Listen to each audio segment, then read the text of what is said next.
Right, okay guys, welcome to a Friday Waffle. Now apologies about the lack of a games room background or my ugly face.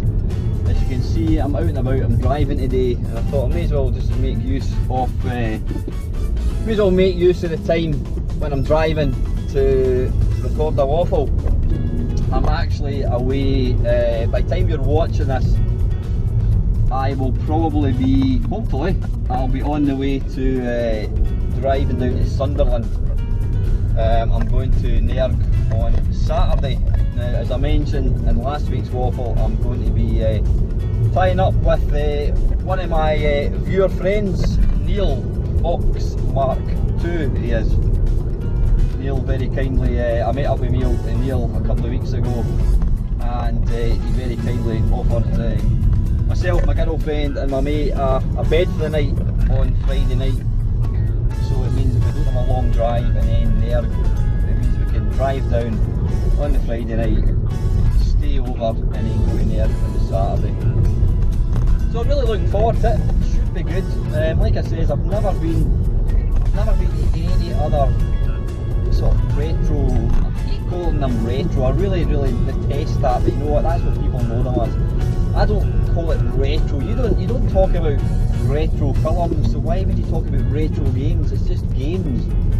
But anyway, for the purpose of making these videos and talking, we'll call it retro. We'll beg to differ. So I've not been to any other shows. I mean, there's Revival, which I think is quite far down. I mean, when people in England talk about the north, they talk about Manchester. Manchester is 5 hours drive for me. The north for me is Inverness, Aberdeen, Fort William. The south is Carlisle. I mean, Carlisle's still 2 hours away. So I think Revival is really far down. I don't see myself ever getting to that anytime soon. Unless, of course, any kind YouTuber down that neck of the woods would like to put up Mainmeister for a night. Well, there you go, you can have a think about it. But yeah, the chances of me going to Revival are pretty slim. I've been to, what have I been to? I've been to the play event in Manchester, I've been to the play event in Aberdeen, I've been to the play event in Blackpool 3 times, I think it is, and I've also been to the one in Glasgow twice. 3 times. I laid yeah, and honestly I'm starting to get a bit bored of them. I think they really need to sort of rethink and try and reinvent themselves, because it's the same stuff over and over again. Even the cabinets, and I appreciate that these old cabinets are old cabinets. You're not going to have a finite number of machines, and it's probably the same people. I mean, these are, at the end of the day, these are private collectors' collections. So these people, through the goodness of their own heart, I'm sure they probably get paid for it, but it's probably the same people that supply the same machines to all these play events, and that's why you end up with basically the same machines at every event. You know, there's a lot of machines I'd love to play, I've never ever, let alone play them, I've never even seen them, you know what I mean? But so I'm looking forward to Nerg. I've heard lots of good things about it. I've got absolutely no idea what's actually going to be taking place. Is there going to be any talks? I don't know. Really no idea at all. I've not really looked. I mean, I've got my tickets obviously, but I've not actually paid much attention. But I know 20th Century Gaming, Mark, he's planning to go down. Well, I think he's going down on the Sunday, unless his missus can change her shift or something, so he's going to see if he can get down. But excellent to meet Mark. I've met Mark, I've not met Mark in the flesh, I've spoken to him before. We did do a Mainmeister jump spot fish a couple of years ago, I think it was. Mark's a lovely guy, he's got a really good channel. I like his complete down-to-earthness. Down-to-earthness, is that even a thing? I don't know.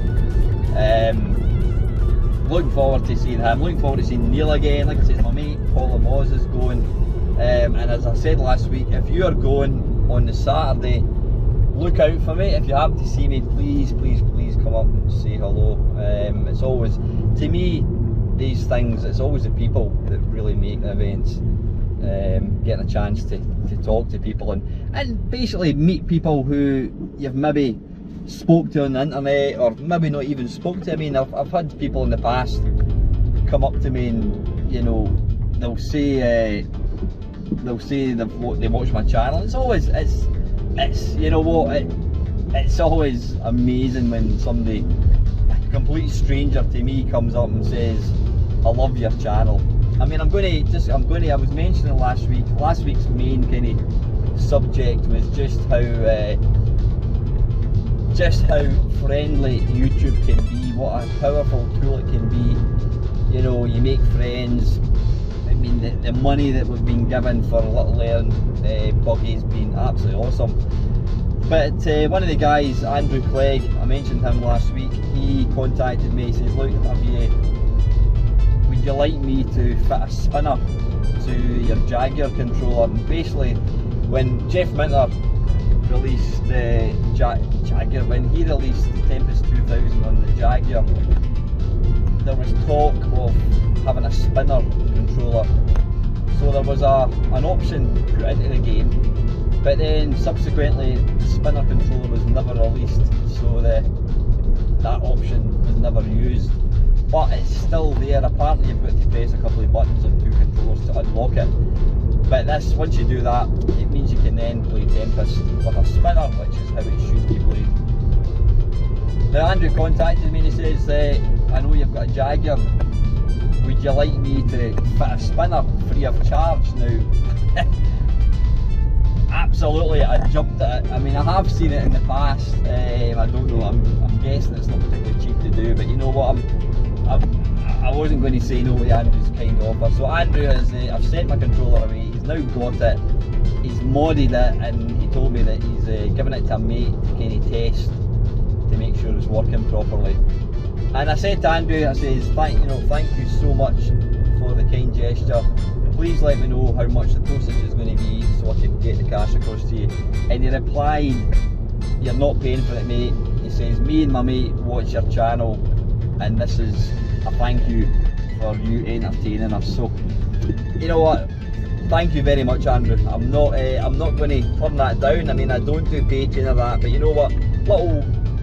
Little kind gestures like that is always nice. I'm not going to knock it back. You know what I mean? Because I know myself. You do get so much. It's so rewarding when you do something for somebody. It makes you feel awesome, and that's I think a lot of people in this society nowadays, people are so selfish. I mean, I'll just give you an example of how I don't get angry very often. I was at a friend's house last weekend, and where her garden is, she's not got a parking space as such. Now I was basically unloading a unit, a 5-drawer unit, and then I was going to be putting in some broken furniture in the back of my car to take to the tip. So I stopped the car, and because it's kind of an entrance to a street, I stopped the car and I put it up onto the curb. Now it was outside this person's house, but it was literally 2 minutes. I was 2 minutes doing this, and this woman appeared with a dog, and she's like, you can't park there, you can't park there. I says, look, I'm really sorry, I'm just loading up some stuff, I'll be 2 minutes and I'll be away. And she says, well, you might have had the decency to come and ask me first. And I says, listen, I'm only going to be 2 minutes, I wasn't going to come and ask you when you probably wouldn't have even noticed I was there. And she just started, oh no, you've got no right parking here. And I says, look, hang on a second. I says, do you own that path? No. I says, well, it's not your path, so I can park there if I want. I says, and I just think your attitude is absolutely terrible. I says, I'm here doing somebody a favour, I've been there for 2 minutes and I'm gone. And it's obviously such a big issue. And she walked into the garden, she was like, nye, nye, nye, nye, nye, nye, nye, nye. And you know, the thing for me is, and I try and conduct myself always thinking about this. The next time you're in the car and somebody pulls out in front of you, or doesn't indicate, or whatever, or somebody maybe bangs into you in the supermarket, or somebody skips in a queue, before you launch into a tirade of abuse, if that's the type of person you are, what I would suggest you do is just pause for a second and think, happened? Is it really so important that I'm going to get anything out of shouting at somebody? Because if it's already happened, then you shouting at the person is not going to it's not going to improve the situation. And all it's going to do is going to make you angry, it's going to make you upset, and you're obviously going to upset the person that you're about to shout at. Don't get me wrong, if somebody's a nasty person, then, you know, absolutely get torn into them. But the thing that I always think about is, I'm not an angry person. I very, very rarely. I mean, if somebody pulls it in front of me in a car, very, very on the odd occasions, I peep the horn. And what I'll usually do is, you know, if somebody kind of waves to me, I'll just wave back, basically saying, look, no problem mate, I know you pulled out in front of me, but, you know, it's no big deal, nobody died. That's my catchphrase. Who's died? Nobody's died. Let's move on. Life's too short. But before you launch into a tirade of abuse, just stop and think for a second. There is a possibility, now I'm not saying it has happened, but there is a possibility that the person that has maybe pulled it in front of you because they're in a hurry, they've maybe just been told their mum's passed away. They've maybe been told their son or their kid at school has been in an accident. They've maybe just been diagnosed with cancer. You don't know, I'm not saying, chances of that happening are pretty slim. But like I says, what's the benefit of launching into a big tirade and getting angry and shouting and swearing? And, you know, we've all seen in the news that some of these things can lead to somebody getting injured, somebody getting stabbed, road rage victims. You know, there's probably people in jail because they've stabbed somebody out of a heat of the moment, and they're now serving life in prison for murder. You know, why would you want to do that? So yeah, all I would say is, I don't want to sound all preachy, but this is just how I operate myself. I just always think, before I'm going to start, you know, being really nasty to some person or shouting at them, just stop for a second and think, is it really worthwhile getting angry? Why don't you defuse the situation and say, like, no problem mate, give him a smile, give him a wave, it'll make him feel a lot better, and chances are he'll probably not do it again. And, you know, like I said, nobody knows what's going on in people's lives, and that's why, like, you know, you do get people, there are some nasty people. I mean, I noticed on my video for trying to raise money for the wee girl Erin, somebody had actually given a down thumb. So somebody had watched that video that I put out and thought, I don't like this video, and they've given it a down thumb. Really? It's like, why would anybody do that? Why? I don't know, and that's why, I mean, I'm very, very lucky. I do get very, very few trolls on my channel. I do get an occasional thumbs down. I mean, I was talking to Lawn Boys Post 1975 last night on the phone, and we were talking about thumb down, and somebody had made a comment along the lines of Dave likes to talk quite a lot, which he absolutely does. He can talk for Britain, but then I can talk as well. But somebody had basically made a comment saying that Dave talks too much, and Dave talks bollocks, and he needs to let me get a chance. I just thought it's quite funny, but it's true, and Dave admits that he does talk a lot, but it's because we've got so much to say. But somebody had made that comment, and on the same video we got 3 thumbs down, and against that comment there was 3 people gave it 3 thumbs up. So we're convinced that the people that thumbed down the video were the 3 people that thumbed up that comment. But you know what? There's no point in taking it personally. That's what people do. We live in a big bad world. Fortunately 99% of people are really nice, but there's always going to be that 1% arsehole, and you just don't, you quite simply, you don't give them the time of day. I was talking to my girlfriend last night, and she's got a couple of things that are, you know, annoying her, and I said to her, you know, some one person had been quite nasty to her, and I said, you know what? I says, stop thinking about it. I says, stop thinking about it. I says, what I do, I says, when I'm driving in the car, I says, when somebody makes a nasty comment to me or whatever, I imagine I'm driving along the motorway in my car as I am just now. I won't physically get in the car by the way to do this, but I'll just imagine it. I imagine that I'm driving along in the car and I've got the horrible comment in my hand, and what I'll do is I'll wind the window down. I don't wind it, you don't wind windows down anymore, it's all electric windows. I'll press the electric window to go down, and I shall throw the comment out the window. Which means the comment is now discarded. It's probably lying in the gutter somewhere, it's probably lying in the long grass, it's probably, the dog's going to shite in it, the dog's going to piss in it, it's going to get wet, it's going to get rainy, whatever. Point is, don't dwell in things, don't dwell in negativity. Yeah, there's always things that happen in life where you've got to, you might be threatened with losing your job or something. These things have got to address, because at the end of the day, if it happens, you need to get a new job. So you've obviously got to be proactive with these. But in the main, when people make comments about you or say something that you don't agree with, whether it's with politics, whether it's with religion, football teams, I mean, as I openly admit, I dye my beard because I'm a grey bugger and I don't like having grey hair. Even though apparently it's what the women go for, so they tell me. I don't like having a grey beard, so I dye it.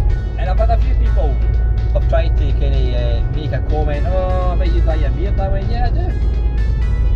Yeah, and? So if you diffuse the situation, if you show somebody that you're not bothered about something, then they just get bored very quickly and they move on to somebody else. Why was I talking about this? I was talking about thumbs down. Anyway, I can't remember, but yeah, I've no idea how I got onto this subject. Can't remember, doesn't matter. So anyway, that was that, whatever it is I was talking about. Yeah, so I'm going to Nerg obviously on Saturday or Friday night. I'm going to Nerg on this Saturday. So like I said, come up and see me if you do happen to see me. Gaming wise, what have I been doing? I've been playing a bit with my, I took along with the computer club on Tuesday, and I took along the Raspberry Pi. So Raspberry Pi 3, and I downloaded, there's a website where you can download pre-made images, and this one I downloaded is 120, I think it's 119 gig in size. So I downloaded that, put it onto the micro SD card, and so I took the Raspberry Pi along with a 32-inch TV, I think it was, and I've got to say it's absolutely awesome. It really is, you know, get to play these games on a big TV, it's special, it really is, and it's, as much as I love having all my original hardware, it wouldn't upset me that much if a few years down the line I decide to sell all my stuff. I'm not planning to do it anytime soon, but if things change, I maybe can't play them anymore, or I have to move house, or I maybe need the money, then I will quite simply sell them, and I would quite happily get my gaming fixed through a Raspberry Pi or my Xbox, because I am fundamentally old school 8-bit machines, Spectrum games, Commodore 64 games. I did, so yeah, that was wonderful. Been playing that a fair bit. I put out a video, it was 10 arcade ports on the BBC Micro, and they were all ported by Richard Broadhurst, and it was, I can't remember who it was one of the guys on my channel had mentioned, says, if you've seen these games, have a look. And I've got to say, I was really surprised and impressed with just how accurate some, well, not even some of them, I would say all of the games were. There's stuff like Scramble, Phoenix, Ripcord, Space Invaders, Frogger, you name it. There was 10 in total. Now apparently a couple of the games, Ripcord and Parachute, I can't remember, maybe not, I'm trying to do this from memory, are actually used the arcade ROMs, which is why they were so accurate, and it was also the reason why you require an analog controller. But the fact that an old machine, a 30-year-old machine, can effectively emulate an arcade game, now I've seen it done with the Spectrum, I think Space Invaders on the Spectrum did it, and I'm sure somebody's done it on the Commodore 64. I've seen Asteroids, the arcade Asteroids runs on the C64 and also the Atari, and that just, I keep saying, I try and think of new phrases, but blow my mind, that's what I always use. It does, it blows my mind, that kind of sums up how impressed that is. But what was really nice was Richard Broadhurst himself commented on the video, basically saying thank you for all the really nice comments, it means a lot.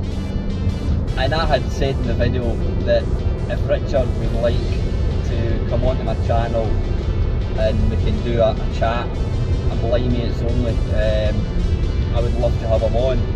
So Richard has said that he would love to do that. He wasn't sure if anybody was interested. I can assure you, Richard, if you're watching this video, I can assure you people would be interested, because you don't have to be a well-known name in this industry to have an interesting thing to say.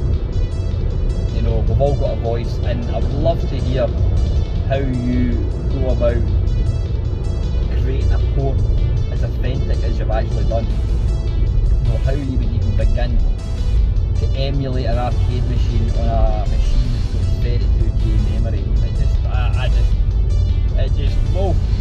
It's completely over my head, and it's so hard to hear, got hiccups, so impressive. So I've left Richard a message on Facebook. I don't think he really updates his Facebook that often, going by some of his posts, but I did do a comment, so hopefully Richard will see the comment and he'll get in touch, and we can arrange to have a Limates only and have a chat with Richard. I think it would be, I would certainly be real interested in talking. You know, I love hearing how these kind of things are put together, how they're made possible. Really, really, really clever. Hopefully you can hear my voice okay, guys. I'm always conscious, because I've got the GoPro sitting on the worktop, sitting on my cam, whatever it is, not cam, dashboard, call it. There's always a lot of background noise, so I'm kind of trying to talk a bit louder. And the problem is I could increase my voice when I'm doing the editing video, or increase the volume, but the problem is it would then increase the background noise, so that's why I'm trying to talk quite loud, so you can hopefully hear me talking. So anyway, I think that's kind of everything I've got to say about what I've been up to. I've got a few questions here now. I know I did do this before and I almost crashed the car. I'm hoping not to do it this time. What I've done is I have done a screenshot of questions on my tablet so I can see it. So first up is Doug Scullery. Here's a question which got overlooked 2 weeks ago. Apologies, Doug. Sometimes I do miss them. I try not miss them, but sometimes I do. I'm not perfect, honest. So anyway, what is Doug saying?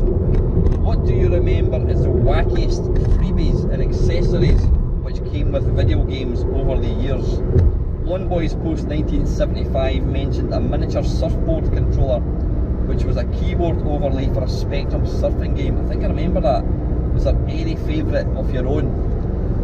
Freebies. I can't think of anything that was like daft. I mean, I did show you, I was going to say Elite the game. It didn't come with freebies, it just came with manuals and that kind of stuff. The one that sticks in my mind was World Cup Mexico, was it called? 1986. Now that game, I say famously, like people are going to know, I'm sad, I know. Back in 1984, 1983, 1984, Arctic Software released a football game. I can't remember what it was called. And it was atrocious. It was absolutely god awful. Then 2 years later, when the World Cup 1986 Mexico came out, I can't remember who it was, I think it was US Gold or something, they got the official license for the World Cup to make a video game. Now, rather than like what most companies would do and start a game from scratch, what they did was they bought the game from Arctic Software. Bear in mind, this was a complete pants 2-year-old football game. They bought the game, They added a few little extra bits into it, and that was the game that they were selling. Now this, I believe, it's sold for like $9.99, something like that. The game itself is atrocious. What I'll try and do is put a video. I did do a video quite a few years ago. I think it might have been under, is this one of the worst games ever? I'll try and have a look. I'll try and remember. I'm terrible for recording waffles and saying I'm going to put a link to a video or whatever, and then I forget to do it. So if I forgot to do it, apologies. What to do is after this video is finished, or if you're bored already, go to my channel and just type in World Cup Arctic. I can't remember. Listen, don't bother. I'll try and remember to do it. But if I do forget, apologies. But you will find it. And trust me, it's a god awful game. And yeah, I think that I didn't buy it obviously. It came with a t-shirt. It came with a poster. I can't remember any. I don't really have a. I can't really recall many video games back then having many extras, because the thing was, games back then were generally maybe £7-8, and so if they were going to include anything extra, that would take away from their bottom line. So no company would want to give extras away because the profit per game would reduce drastically, and the only way they could possibly give away extras would be to increase the price of the game, and I think that's what happened with this Mexico 936. I think it was like a 10 or $9.99, something like that. Another game I remember, and again it never got released, was the Imagine Super Games, Bandersnatch and Cyclops, I think it was called. That was the two of them. I think one was in the Spectrum and one was going to be the Commodore 64. They were going to come with an extra board, a microchip, because it required more power. And I'm sure, I can't remember what it was, I am sure there was a game, if something is niggling me, it was by Microgen. They released a game, they either released it or they were going to release it and it didn't come out, but I'm sure it required an extra chip that you had to plug into the back of the Spectrum to give it more power. Something niggling me that was, it was Microgen. I might be talking nonsense, maybe my memory's not what it was, but I'm sure that was the case. But anyway, that's the only one I can remember, Doug, would be the World Cup thing. I don't remember anything else. I mean, nowadays you get special editions, Fallout 4, you get a model, you get all the different bits and pieces. I've never bought any of these things. I'm not interested. I'm only interested in playing the game. I don't want to spend an extra 30 quid on something that I'm never going to use. So anyway, great question. I better not read any more than half this since I'm driving. Genuine suggestion for you, this is from Doug again. Back to that UFO memorial stone at night, totally spooky, and talk through your favourite spooky UFO or horror stories or video games just by torchlight, then edit in the clips of each game when you're safely back home. Well, what I've done is, and we're hoping to get this to work, I've spoke to Lone Boys Coast 1975. Now, Dave's trying to arrange to come up here up to Scotland. He's going to stay over for a couple of days. We're going to play lots and lots of video games. We'll probably go and get drunk at some point as well. We're going to have a good time. And I mentioned that to Dave, and I says, when you come up, why don't we go up there one night with a torchlight, maybe get a wee fire going, something like that, and we can both talk about ghost stories, UFO sightings, talk about games, all that kind of stuff. So that's the plan, Dan. Plans can change obviously, but that's what we're planning to do, Doug. I think it would be really, really good fun, and I think people would enjoy it. I don't know how it's going to work if it's all by torchlight, but I'm sure as long as you can hear us, that's the important thing. So anyway, listen, Doug, thanks very much for your continued support. Right, wee Bob, I'm going to say, enjoy the waffle, even though I was hoping for a random abduction. Oh, cheers for that, Bob. Not by a Ned, but by a UFO. So like all the questions that come to my brain when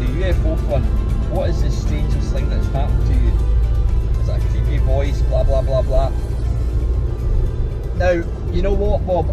Just bear in mind what I've just said, what we're going to do. I'm going to park this one. I'm not going to answer it just now because I want to keep, I have got a few stories about things, but I want to keep it for the next video, if that's okay. So thank you for that. That was awesome. Next up, Panther UK. Chris, this could possibly be your finest waffle ever. Great to join you for a wander, mate. Although I'm sure someone would complain you weren't riding the hills in the waffle chair. Listen, Chris, thanks very much. I've actually had a few people saying they really enjoyed my walkie waffle. It was quite simply because I didn't have time to do it. I was going out on the Friday and I thought I need to get it done. So that's why I did it. But you know what? I enjoyed it because it's easy to do. You're walking and it makes for something a wee bit interesting as well. So anyway, thanks for the nice comments, Chris. For next time, instead of a question, can you tell us about when you first got your Amiga, your thoughts on it, and if you can remember the first games you played in it? I certainly can. Now, I had a C64. That was, well, my first computer was a Texas, which I had for a very, very short period of time. Better just watch where I'm going here actually. Come off for Motherwell. Yeah, I got my Commodore 64. I sold it in 1987, and then I bought an Atari ST on credit. And then when the Amiga 500 came out, or it came down in price, whatever, I then traded in my Atari ST and I bought an Amiga on hire purchase. Now then, I'm going to just backtrack a tiny wee bit. When I got my Atari ST, the graphics, I'm going to say it again, they blew my mind. They were just so impressive. They really were. I was astonished at how good the graphics were compared to the Commodore 64. But one thing that I was disappointed with was sorry, I'm just in the wrong lane there. I'm almost coming off the services. One thing that disappointed me quite a bit when I got my C64, got my Atari ST, was the sound. The sound to me on the C64 was way better than Atari ST, so it was a bit of a kick in the stones to go from an 8-bit machine with amazing sound, and then here I was, I just bought this cutting edge Atari ST, and as far as I was concerned, the sound was rubbish. I'm not talking about the digitisation abilities, I'm talking about the actual built-in sound chip. So that was a bit rubbish. But when I got the Amiga, Commodore Amiga, we bought it. It was me and my mate Ian, we both decided to, we always bought the same things as each other, and it still happens. I buy something, he goes and buys it. Anyway, we went along to, I think it was called the Amiga Computer Centre. It was in Portobello in Edinburgh, and we what's straight on here? And we, what do you call it? We traded in the Atari ST, and I think it was going to cost me like a couple of £100 that I had to pay up to get the Amiga. It was Atari, it was a Commodore Amiga 500 with the external modulator, which is horrible. It's a horrible thing. You've got this huge big computer and the modulator sticks out about 6 inches, and it just means you've got to have a huge big desk to use this thing. But you know what? It was the music, the sound, the graphics were just amazing. The first game I got on the Amiga, I think, the first game I got on Atari ST was Barbarian by Psygnosis, and the graphics were like, wow. I'm trying to remember. I mean, I also got Arkanoid on the Atari ST as well, and again it was amazing. I can't remember what the first game I got that I actually bought from Amiga. I've got to say, we very quickly got into the company and pirate games and getting games all the time, so I very quickly built up my Amiga collection of pirate games. I'm not particularly proud of the fact, but you know what, it was part and parcel of that whole hobby. And yeah, I mean, I had demos. There was a demo, what was it called? I can't remember. Basically, it's one of the most popular techniques in demos like balls that bounced about the screen. I mean, you've probably seen the famous Boing demo, which was written by the guys when they were first making the Amiga. And yeah, this ball, is it Demons? Demons Are Forever. Sure, that's what it's called. Go into YouTube, do a search, Demons Are Forever Commodore Amiga. Basically, it's half a dozen balls bouncing about on a scrolling landscape. It's kind of like a checkerboard landscape, and it's got this demon, this devil. It looks like the wee demon thing you get in this goblin, and it's jumping about the screen. You've got these balls bouncing about the screen, but the music was just, it blew my mind. It really did. It was incredible. Yeah, I mean, there was other demos that came along. I can't remember offhand. I mean, later on, obviously, Jesus on Ease is an absolutely incredible demo. But yeah, that was one of the first demos I got, and that just, I was like, wow. And like I say, it's games. I think I got Barbarian on it, and the thing is, the games were just that wee bit better on the Amiga as well. So it was an incredible time to be alive when you first got your Amiga. And I've never really, since getting the Amiga, I've never had that rush of excitement, you know, when you upgrade. I mean, maybe I got it when I got the PlayStation, possibly, yeah. I think when I got the first PlayStation, that was like, wow. When I booted up Ridge Racer, that was incredible. But since then, I've had the PlayStation 2, the Xbox, PlayStation 4, 3. I've never had that rush of excitement that I got when I got the Amiga. And even now, I mean, I don't play the Amiga. I'd be lying if I said I play the Amiga all the time. I don't. I've got it set up, I've got a cracking setup, but I don't really play it all that often. But it's like a lot of systems, it comes down to lacking time. But yeah, absolutely fantastic machine. So listen, Chris, thank you very, very much. Right, next question is from Colin Jones. He is asking, did I ever use a pixel, what's it called? A freeze frame cartridge on my Commodore 64. I absolutely did, Colin. It was probably one of the best bits of hardware I ever actually bought. I bought it back in the day. I mean, I would probably say I bought more games than I pirated back then. Now the reason being was because I did have a part-time job. When I first got my Commodore 64, I had a part-time job, so I was able to buy games. But not more importantly, but a big chunk of the reason being is there was only one other person that I knew that had a C64, so you know, the piracy thing wasn't really, there wasn't that much opportunity. I'd left school. I mean, I was 18 when I first got my computer, so I wasn't like a lot of people where I had a computer and you know, when I was at school and used to swap games in the playground.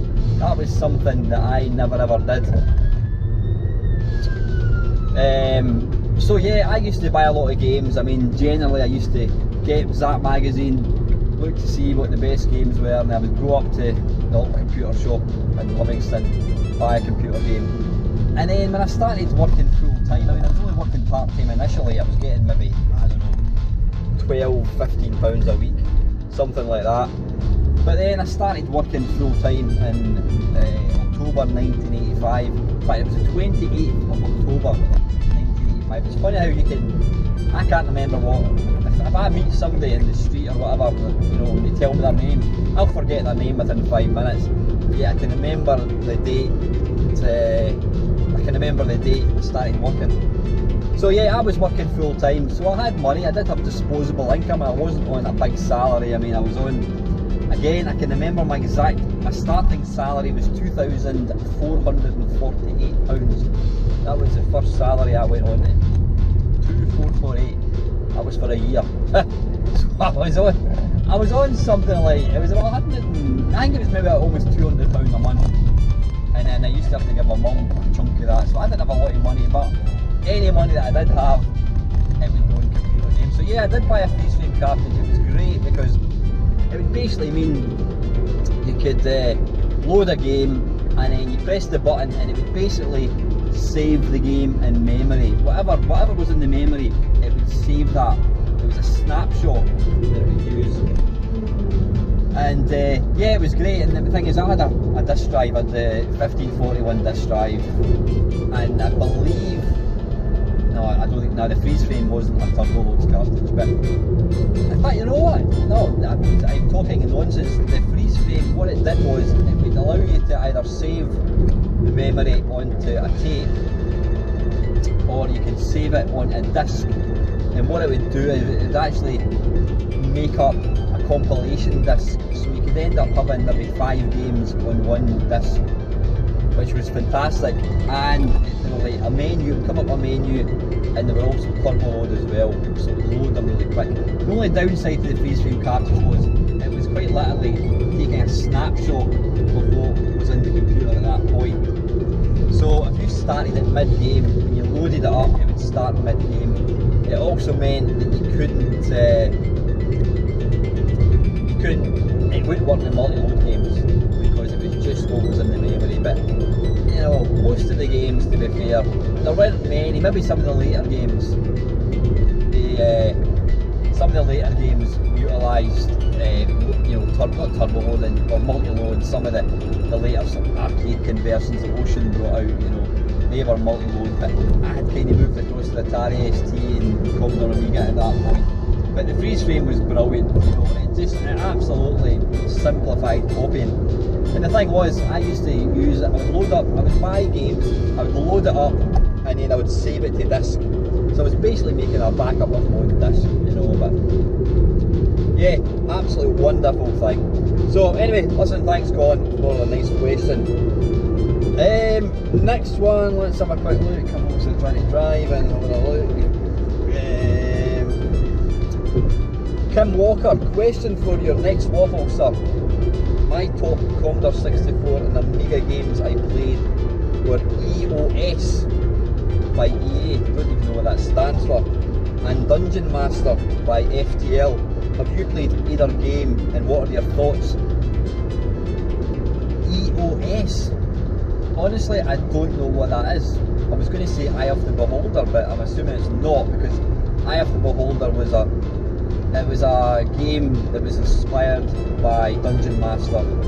You know, I think it was bigger and better, but it did come along after Dungeon Master. But Dungeon Master, I remember seeing it. I just not long got my Atari ST, and I used to go up to the computer club, not the computer club, the computer shop, which I've mentioned a million times. It was owned by a guy called Ray Agostini. He was an Italian guy. This would be early, I think he might have had a computer shop in the late 70s, but I didn't go to it then. Certainly the early 80s, I used to go up to the computer shop. It was what we used to do. I would go up to the computer shop on a Saturday, and I would sometimes spend a couple of hours, and the actual size of the shop was tiny. It was no bigger than your average living room. You know, it was a very, very, very small shop. It had maybe, I don't know, maybe 4 or 5 computers all wired up, and that was it. And you had a little, not a reception, you had a kind of till register thing, and that was it. It was a tiny little shop, and you also had a little store. I think you had a toilet as well, something like that. But I used to go up there every Saturday and just basically look at the computers. Depending on who was in, he would sometimes be quite crabby. If he had customers in, he would sometimes ignore you, he wouldn't really speak to you. But then other times, when he didn't have anybody in, he would quite happily talk about you, and he would let you play games. And yeah, looking back now, I used to think he was just like a grumpy old git, but looking back now, I realise that he probably knew that we weren't going to spend any money, because I mean, I used to go in there before I had a computer, so really I wasn't going in to buy anything. I was just going in to basically stand and look at stuff. So yeah, if he was in a good mood, he would talk to you. And then, I mean, at this point, when Dungeon Master came along, I had an Atari ST, and this was the game he used to play all the time. Before Dungeon Master came along, he used to rave about Boulder Bash. He used to go on about what a wonderful game Boulder Bash was, and which it is. Golden Dash is a fantastic game. It's a really underrated game in my opinion. Graphically wise, it doesn't look very good. It doesn't even, when you move it, the movement's not particularly smooth, but it's a really good game. It's one of these games that the game mechanics and level design just were absolutely second to none. It's a fantastic game. Anyway, Dungeon Master, getting back on topic.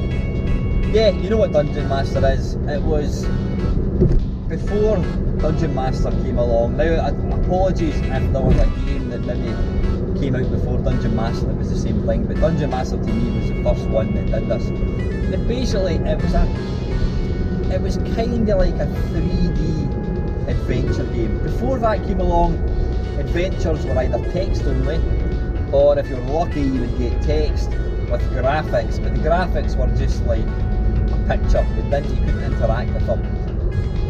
Then you got the point and click a la Monkey Island, and these were basically, yeah, you could use the mouse, you could point at words, and you could point at bits in the screen. So you would maybe click on a treasure chest, then you click on open and it would interact. But then I don't know if Dungeon Master came along before or after what do you call it, Monkey Island. But yeah, Dungeon Master, it was like a first person viewpoint. You could move forwards, back, left and right. You could also rotate your viewpoint. Now the thing is, it wasn't smooth, it wasn't like playing Doom. It moved in increments, so it wasn't a smooth kind of movement. But bear in mind that this was completely new. It was super impressive. It kind of felt like 3D. You used the mouse to control it.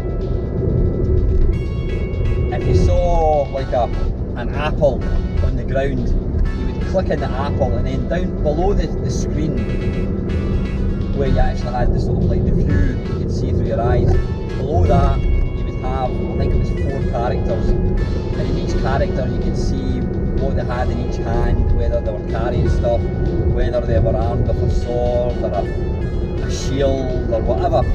So you basically point on the mouse and point on the apple, and you'd hold the mouse button down and you'd drag the apple across to the face of the character before you eat the apple. So it was clever. It was really, really clever. And anytime you went into the shop, he was always playing that. I used to have an assistant, Kevin. I don't know why I can remember all these things, but this young guy Kevin, and he would sit and play it. And I used to kind of watch them playing it, and I was always quite impressed with the game. But when I actually got the game home, I think it might have been a pirate copy again, but it doesn't matter. I don't know, these games don't really click with me. I've never ever been into adventure games. I don't know what it is, there's just something, I don't know, I've always been the type of person that I would much rather play a game that you've got to shoot stuff, or it's like a quick reaction arcade type game. I've never ever really been into games where it's like an adventure type thing. But Dungeon Master, it was a groundbreaking game. I mean, it had the graphics were excellent. Excuse me.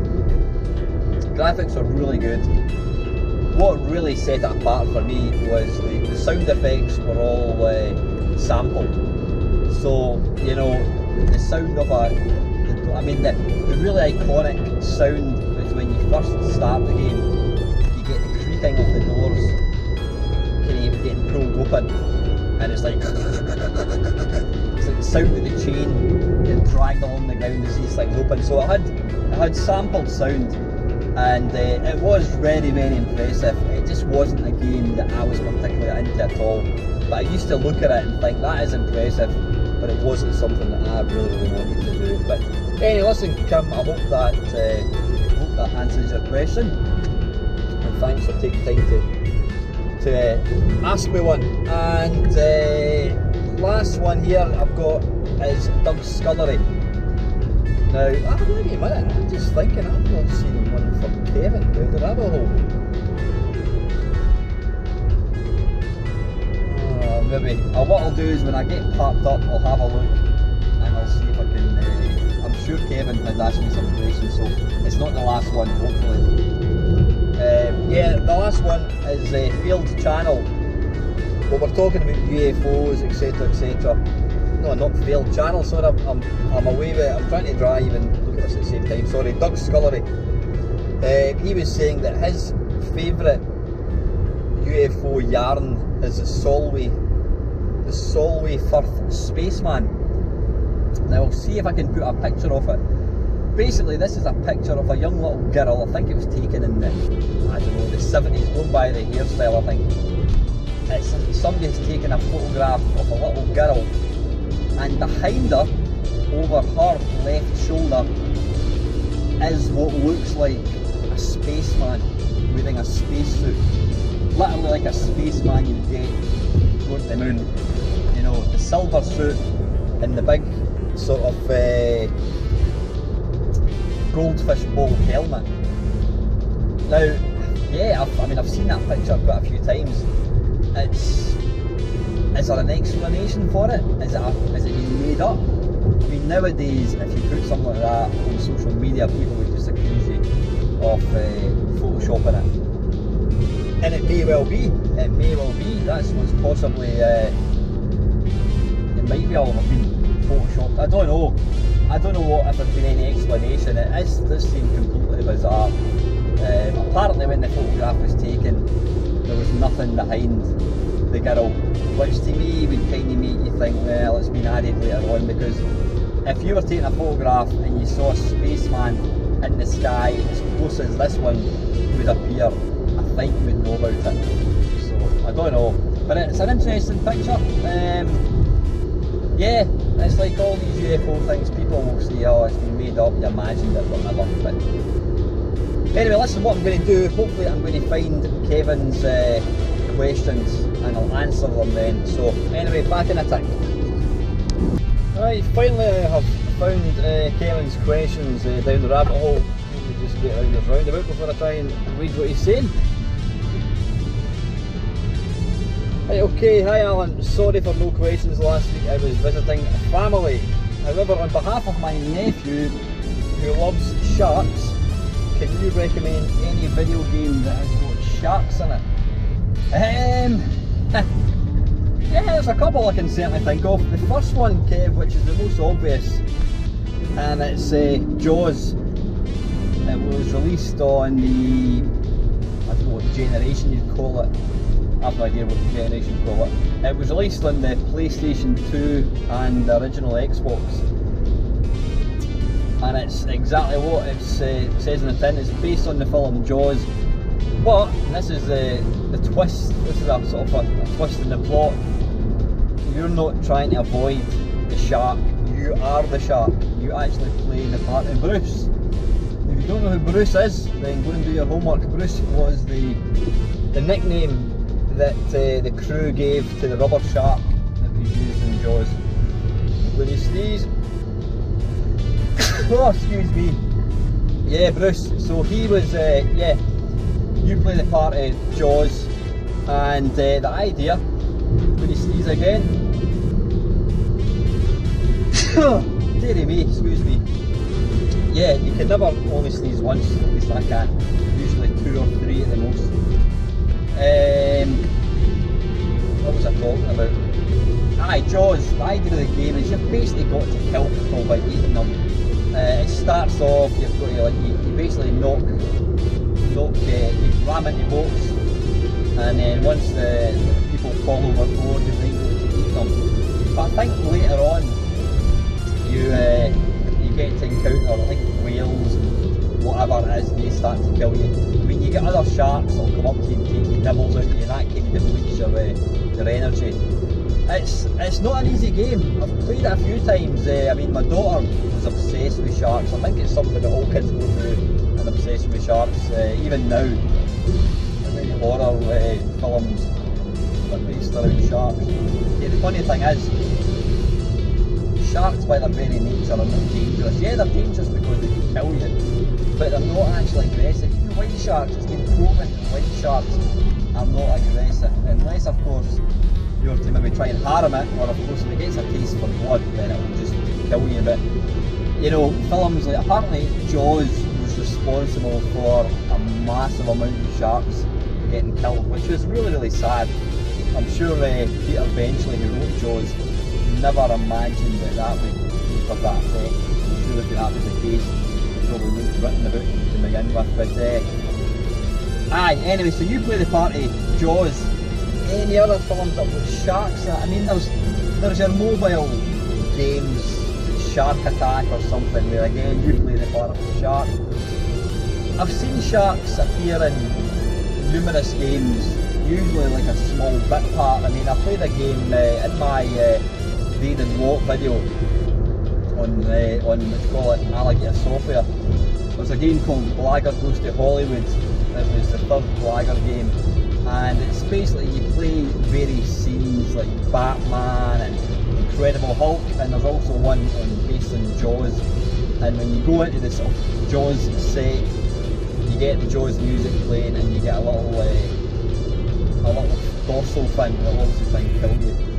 There's, what was the game in the Spectrum? Not Deep Sea Diver, Scuba Dive. Yeah, Scuba Dive. I'm sure that's got sharks in it. There's been other games over the years, but I can't. I mean, Grand Theft Auto 4, Grand Theft Auto 5. I know 5's definitely got it. If you swim far enough out into the sea, you'll eventually get eaten by a shark. So yeah, you know, as games have become more, I was going to say complicated, more detailed, you're now starting to get sharks appearing in games and that as well. But yeah, if your nephew loves sharks, then go and get him Jaws. Now I'm sure the Xbox One is quite pricey. I'm sure that, when I say pricey, I maybe mean 15 quid. I mean, it was less than what it was when it first came out, but I'm sure the PlayStation 2 version you can get for peanuts. So go and check it out, Kev. That's Jaws, and I says that's on the Xbox and the PlayStation 2. Secondly, for my own curiosity, are there any video games, am I turning off here? No, I'm not. Are there any video games depicting the Scottish Highland games, like tossing the caber? Now that's an interesting point, Kev. The answer to that is probably no. I certainly can't think of any Highland games, but World Games, which was released by Epix back in 1986, 1987, one of the events is the caber toss. Basically where you've got a large telephone pole and you've got to try and flip it over 180 degrees, and it's got to try and land pointing straight up. In other words, pointing north or at 12 o'clock on a clock. That's how you do toss the caber. It's a recognised strongman event, so people like myself would know, what the hell is that? Is that a submarine or something? I thought it was one of these cannons. I don't know what that is. I thought it was one of these things in James Bond, like an undersea, deep sea thing. Yeah, the caber toss is in World Games, and it's quite a good little event. The best bit about that event is it's got one of my favouriteest sound effects, and it's the Scottish Highland Games. It's bagpipe music, and it is astonishing. I've let a few people over the years hear that, and when they hear it they're like, yeah, you know what, you're absolutely right, it is amazing how somebody's been able to manipulate the SID chip to replicate the bagpipes. It's an amazing little bit of sound effect. I'm kind of digressing a wee bit, Kev. I mean, Scottish Highland Games, you know what, considering I am Scottish, I'm 100% Scottish, I've only been to a few Highland Games now. What do you get in the Highland Games? You get Highland dancing.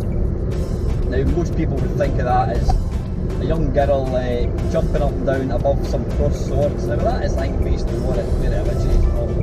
I don't know what the history behind it is, but yeah, it's usually done by girls wearing Highland dresses, wearing kilts, and they jump up and down across two swords, very, very sharp swords. So that's one of the events at Highland Games. You get the strongman events, so it's like tossing the caber. You've got, they throw this large weight. They stand with their back. It looks like a high jump pole, although it's higher, probably more like a pole vault pole. The guys stand with their back to this pole, or bar I should say, and using two hands they swing this large weight between their legs and they try and throw it up over their shoulder and across the bar. So it's all strongman events. I think you might get the shot put as well, but no, I've never ever seen a Scottish Highland Games game. I think the problem being is it is a minority sport. I mean, I can't even tell you really what all the events are, so it's quite a, you know, it would probably be completely lost on anybody else other than Scottish people. I mean, it would be like having, is it Greece with the smash plates? You know, I've never seen a smashing plate simulator because it wouldn't appeal to anybody other than people from Greece. So that's probably the reason why it's never been released. It's too much of a niche thing. But like I say, go and check out the keyboard toss on World Games. But it's got to be the Commodore 64 one. That is the version you have to play. That is very, very, very, very impressive indeed. And thirdly, what games are super easy that you still play regularly? And what games are super hard that you still play regularly? Games that are easy. One of them which I used to play and I don't really play it now because I find it quite boring. I think probably because it's so easy. Bruce Lee is quite an easy game. Commando on the C64, they released the Elite version. That's quite an easy game. They're saying that, I'm not very good at it now. Pipeline, Super Pipeline 2. Two of my favourite games, two of my favourite video games. Never mind 8-bit games, two of my favourite video games bar none, and that includes PlayStation 4. These are two fantastic games. They're quite easy to play, and that's probably why I like them. Can't think of any other really easy games. Hard games, which I still enjoy playing. I'm going to say Manic Miner, because if you've never played Manic Miner before, it's a difficult game. If you put a 10-year-old kid in front of Manic Miner, they would probably give up in disgust because it's so difficult. So I love playing Manic Miner. It's one of the few 8-bit games that I still play regularly and I really enjoy it. It's a really impressive game. Other games that are hard, I mean, what do you call it? I mean, Uridium is a really difficult game, very difficult, but I don't play it, I find it too hard. The bit that I can't get is you crash into these projectiles that are sticking up, but it's not really that obvious because it's such a fast game. It's fast paced. By the time you see one of these obstacles coming towards you, you're colliding with it, so I find Uridium too hard, I don't really play it. One game which I do play, I don't play it regular, but I do still play it, and it's going to be, what do you call it, Drop Zone. Drop Zone's a classic game, it's a cracking game. Very difficult again, but I do like to play it.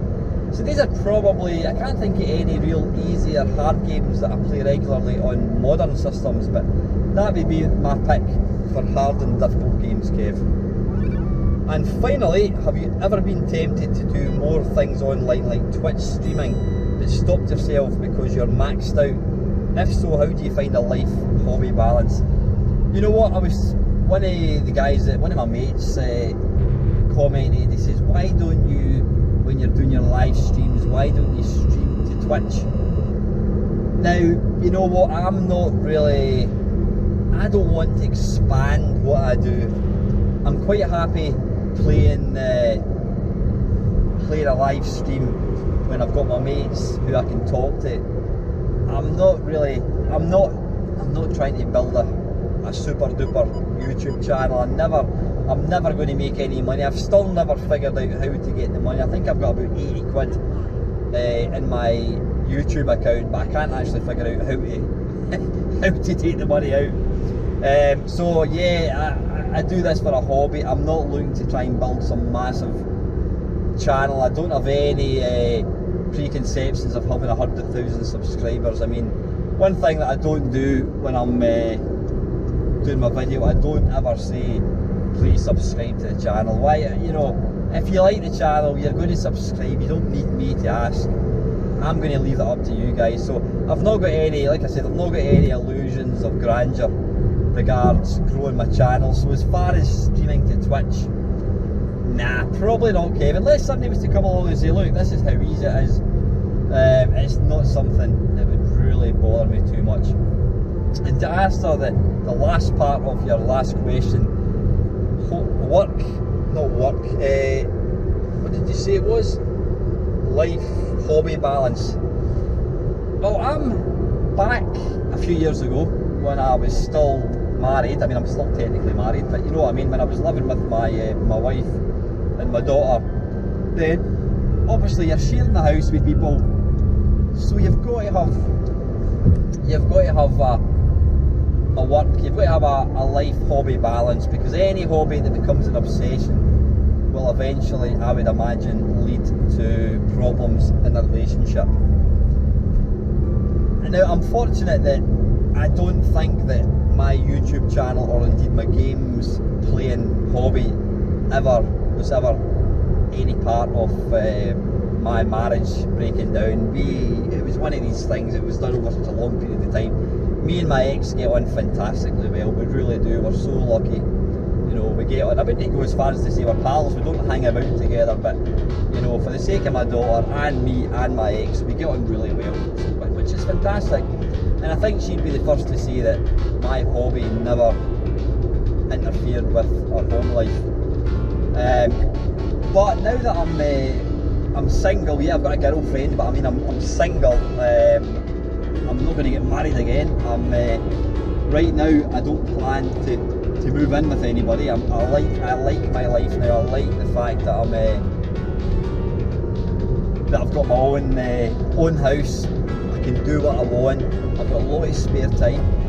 So you know, if I wanted to use all my time playing video games or making YouTube videos, I could technically do that. But I don't want to do that because I've got so many other hobbies I want to do. I like spending time out. I like being outside, especially this time of the year. I love being outside. I love walking my dogs. I love going out for runs. I like being on my my bike. I've got other hobbies. I've got other stuff that I like to do. So, and the funny thing is, despite me now having more time, I don't have to think about anybody else. I mean, when I see my girlfriend, I don't play video games. I mean, she does like playing video games, and we do. She likes Space Invaders. In fact, I mean, she's going down to Nerg with me tomorrow actually. But generally, I don't make YouTube videos when she's there. I don't play games. I was actually kind of half winding her up. I said to her, I'm going to come up with another feature called Bird versus Bloke, and it's going to be me and her playing a two-player game on the TV. She's quite, she doesn't want to be in front of the camera, which I totally get. I totally understand that, because it's not everybody that wants to go in front of the camera, especially, you know, YouTube, social media can be a cruel place. People can make nasty comments, so you've got to be quite thick-skinned, and it doesn't bother me, but I certainly wouldn't expect her to go in front of a camera unless she actually asked to do so. So I'm trying to get a new feature, Bird v Bloke, playing two-player games, although she said that she's absolutely pants in most games, which she's never seen me playing obviously, but yeah, but generally I will not play video games, or I won't make any YouTube videos when I'm with her. But when I'm on my own, you know, I'll obviously make videos and that kind of stuff, play video games, but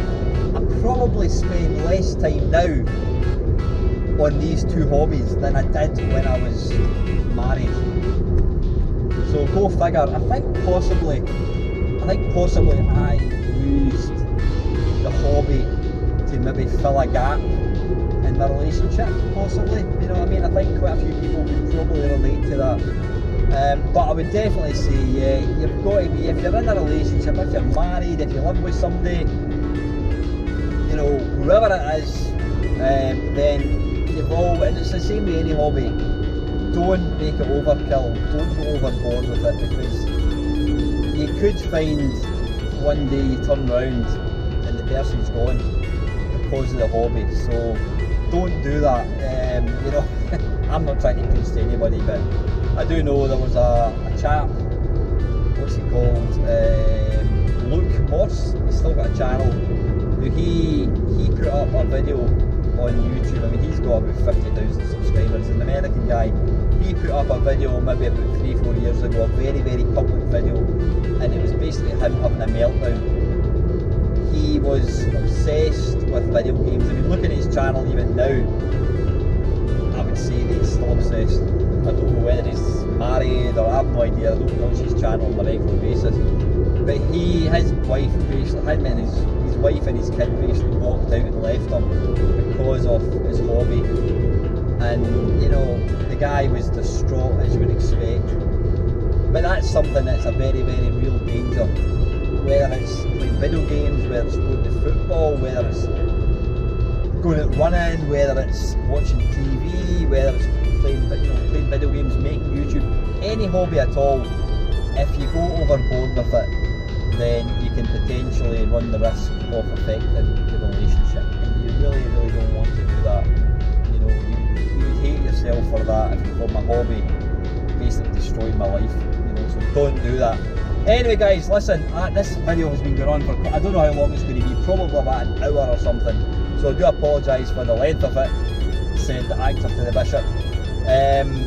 Yeah, I'm going to put this out obviously on Friday, but when you're watching this, if you watch this on the Friday, I will either be heading down towards Sunderland or I will actually be down in Sunderland. As I've said guys, if anyone's going to Nerg on Saturday, this coming Saturday, please look out for me. You'll know me with my beard and ravishing good looks. If you see me, please come up and say hello. It's always nice to meet people that watch the channel. You know, it's really, really nice. Thanks as always to everybody that takes time to comment. Again, apologies about me not replying to comments. I've said it a few times that I just don't really have the time, and that sounds arrogant, but I think you lot would rather I spent the time I did have on YouTube making videos rather than just commenting. But I do promise you, I do read every single comment, so thanks for that. Thanks for your support guys. Hope you have an excellent weekend, and as always, thank you very, very much for watching.